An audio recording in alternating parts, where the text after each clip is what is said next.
Usapang self-improvement ba ang hanap mo?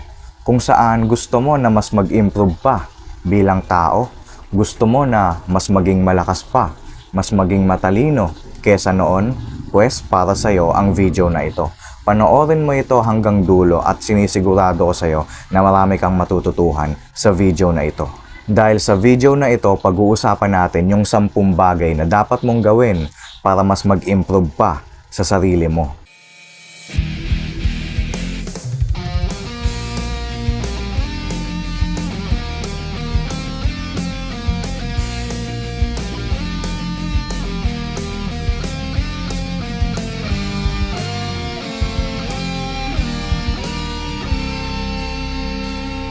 Okay, simulan na natin. Isa sa mga bagay na dapat mong gawin para mas mag-improve pa sa sarili, time management. San ba tayo madalas na naa-addict? Sa social media, sa mga online game, sa paggamit ng gadget, sa mga ganyan. Wala namang masama sa mga yan, pero huwag ka naman sanang ma-addict dyan. Instead, gamitin mo yung oras mo sa mga bagay na kapaki-pakinabang, sa mga bagay na makakatulong sa'yo. Kagaya ng pag-aaral, mga gawaing bahay, pag-aalaga sa sarili, pagpapaganda ng katawan. Kapag wala kasi tayong time management, napakaraming oras ang nasasayang na pwedeng maging dahilan kung bakit puyat tayo palagi, kulang sa tulog. Mas napupuyat pa tayo sa mga bagay na hindi naman nakakatulong sa atin, di ba? Kaya ikaw, gamitin mo ng maayos yung oras mo. Kung gusto mong matutuhan kung paano mag-manage ng time effectively, panoorin mo yung link na ikaka-copy-paste ko sa description box ng video na ito. Next tip para mas mag-improve pa ang sarili mo, pagmamahal at pakikisama sa ibang tao. Bawas-bawasan mo yung pagsasalita ng masakit sa ibang tao. Bawas-bawasan mo yung panghuhusga sa iba. Bawas-bawasan nating maging madamot, maging makasarili. Kung minsan, practicein din natin yung tumulong sa iba or magbigay ng value sa kanila. Kung anong pagtrato yung gusto mong maranasan sa sarili mo, ganun din yung pagtrato na gawin mo sa kanila. Dahil sigurado, babalik din yan sa'yo. Marami kasing taong napakabilis manglait, napakabilis manghusga, ang hilig mang-asar o mampikon. Pero kung susuriin mo, puro nonsense lang naman pinagsasasabi. So, etong mga taong to, ang tingin ko sa mga yan, kulang talaga sa pinag-aralan. Huwag kang tutulad sa mga yan. Or kung isa ka man, kung ako sa'yo, magbago ka na. Next tip para mas mag-improve pa ang sarili mo, tiwala sa sarili. Napakaraming opportunity ang nasasayang dahil sa kawalan nila ng tiwala sa sarili nila. Meron silang business na gustong subukan pero mas iniisip pa yung mga negative na bagay na pwedeng mangyari. Gustong makipagrelasyon sa isang tao pero hindi niya susubukang i-approach kasi takot mapahiya kaya ang nangyayari, naaagaw na lang ng iba. Merong trabaho na gustong applyan pero mas nauuna pa yung katamaran kasi nga walang tiwala sa sarili. Alam mo, kapag meron kang gustong gawin sa buhay mo, kung hindi ka naman makakasira ng ibang tao, gawin mo na. Okay lang kung mabigo ka, mag-fail ka or mapahiya ka. Importante wala kang pagsisisihan kasi ginawa mo yung gusto mo. Importante naman kasi na sinusubukan mo, 'di ba? Kahit mapagod ka pa. Kesa naman sa nagsisi ka kasi hindi mo ginawa.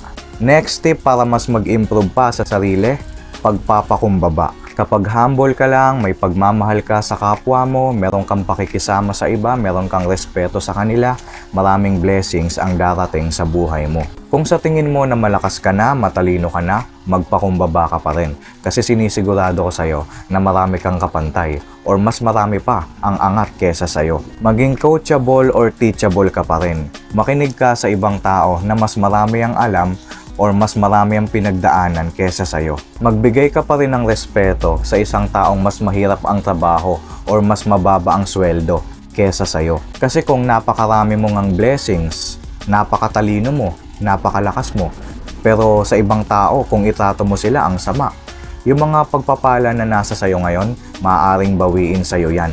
Next tip para mas mag-improve pa sa sarili, disiplina at pag-aalaga sa sarili. Kung ang isang bagay, alam mong mali, alam mong bawal sa'yo, kahit pa masasatisfy mo pa yung katawan mo, wag mo nang gawin kasi mali nga. Wag mo din dapat kalimutang alagaan yung sarili mo. Dapat meron kang sapat na tulog.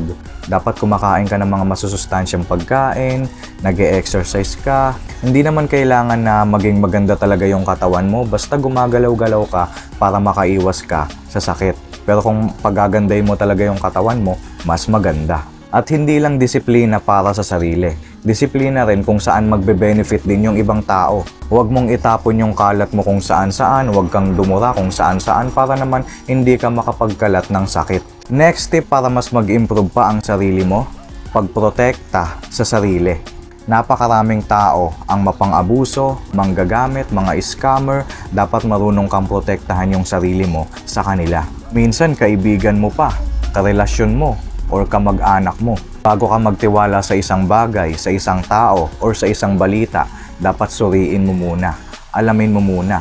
Pag-aralan mo muna kung karapat-rapat bang pagkatiwalaan yun. Kung inaabuso ka man ng isang tao, huwag kang matakot na lumaban. Kung hindi ka makalaban dahil mahina yung pangangatawan mo, huwag kang mag-alala. Marami kang tao na pwedeng hingan ng tulong. Next tip para mas mag-improve pa sa sarili, pag-control sa salita. Kontrolin mo yung bibig mo, kontrolin mo yung labi mo, yung dila mo, huwag ka basta-basta magsasalita ng mga bagay na hindi mo naman alam. Huwag ka basta-basta manlalait sa isang tao, huwag ka basta-basta mga asar. Dahil minsan, isang maling salita lang natin, pwedeng makapahamak ng sarili natin at pwede ring makapahamak ng ibang taong wala namang kinalaman. Dahil minsan, mas effective na panlaban yung pananahimik kesa sa pagiging madaldal. Gusto mo bang malaman kung bakit effective yung pananahimik kapag iniinsulto ka ng isang tao?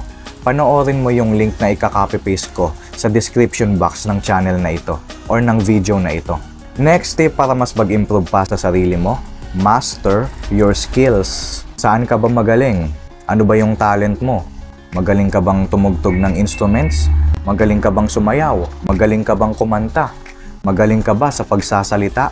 Dapat ine-enhance mo yan. Sinasanay mo dapat yan. Dahil kung ano man yung skills, talent, or galing mo, mapagkakakitaan mo yan. Kaya malaking tulong yan sa'yo. Kung magaling kang mag-advise, kung magaling kang magsalita, pwede kang mag-teacher. Kung magaling kang makipag-usap sa iba, pwede kang magtayo ng business. Kung may talent ka sa pagkanta, sa pagsayaw, or sa pagtugtog ng mga instrument, pwede kang sumikat dahil meron na tayong social media. Kaya mas madali kang makilala kapag talented ka. Kaya kung ano man yung skills mo ngayon, dapat sinasanay mo yan, ine-enhance mo yan, or dapat nagagamit. Next tip para mas mag-improve pa sa sarili, hindi pakikinig sa mga masasamang sinasabi ng iba. Minsan nakikinig tayo sa mga masasamang sinasabi ng iba, kaya marami sa atin ang nawawalan ng kumpiyansa sa sarili. May mga bagay tayong ginagawa na nakakatulong naman talaga sa atin, pero ini-stop na lang natin kasi nagiging apektado tayo sa sinasabi ng iba. Tandaan mo, hindi natin mapiplease lahat ng tao, hindi tayo magugustuhan ng lahat. Kaya kung nonsense lang naman yung pinagsasasabi ng iba, puro pang-aasar lang naman, puro pambabash lang naman, huwag kang makinig sa kanila. Kung masaya ka naman sa ginagawa mo at nakakatulong sa'yo yan, wala ka namang nalalabag na batas, wala ka namang natatapakang ibang tao, ituloy mo lang yan. Next tip para mas mag-improve pa sa sarili, ito na yung pinaka-importante sa lahat, pananalig at pagsunod sa Diyos. Yung pananalig at pagtitiwala sa Diyos, mas madali yun eh. Pero yung pagsunod, napakahirap niyan. Pero kahit na ganon, sikapin mo na makasunod. Dahil kapag meron kang pagsunod at pananalig sa lumikha sa'yo, susunod na rin lahat ng mga bagay na kailangan mo pang i-improve sa sarili mo. Kapag meron kang problema, mas madaling nasusolusyonan kasi katabi mo lang ang Diyos. Minsan pa nga, feeling mo walang-wala na talaga. Pero may darating pa pala. Kasi kapag meron kang pananalig at pagsunod sa Diyos, bumubuhos sa'yo yung pagpapala. Kahit pa may mga problemang dumarating, masasapawan lahat ng yun. Hindi mo mapapansin kasi nga sa dami ng pagpapala na bumubuhos sa'yo. Kaya kapag meron ka niyan, mas madali na lang ang lahat. Mas mag-i-improve ka sa sarili mo. At yun yung mga bagay na dapat mong gawin para mas mag-improve pa sa sarili, para mas maging matalino at mas malakas pa kesa noon. Sana may natutuhan ka sa video natin ngayon, kaibigan. At kung meron kang natutuhan, Subscribe mo tong channel na ito, yun ay kung hindi ka pa nakasubscribe. At kung hindi ka pa nakalike sa video na ito, like mo naman. Basta subscribe mo na lang tong channel na ito kung mahilig ka sa mga informative content kung saan may mga bagay kang matututuhan sa buhay mo. Gusto mo bang malaman yung mga sign na hindi ka pinapabayaan ng Diyos? Panoorin mo yung thumbnail na lalabas sa end screen ng video na ito. Nandyan lang yan. Pagka-click mo, mapapanood mo na.